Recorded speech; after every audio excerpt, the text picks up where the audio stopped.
And I think it's so important for people to remember that they're the creators of their lives instead of the victim of their lives, right?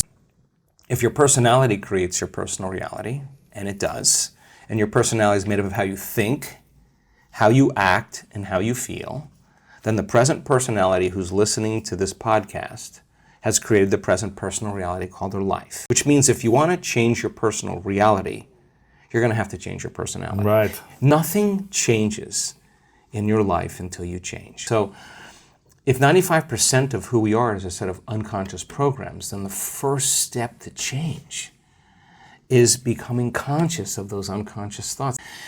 Now you have power over it, or better yet, you're using your brain in the proper way instead of being a victim to your brain, right?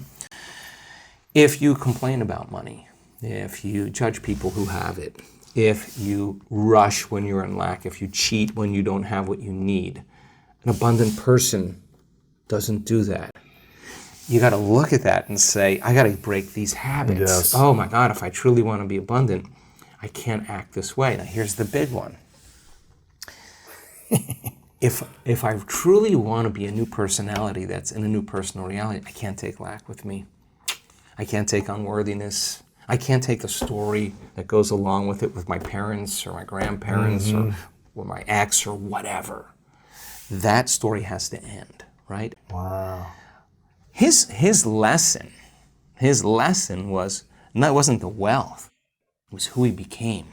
So it's the overcoming process that is the becoming process. He had to get beyond all of those thoughts of his past, all the mistakes he made, all the things he did wrong, all the money he owed there, all of that. That was like, he just had to no longer be that person any longer. But he did say, how would a wealthy person live? So then, the next fundamental question is, how would an abundant person think? Write it down, dude, and fire and wire those thoughts in your brain and install the hardware. Keep doing it with attention and intention.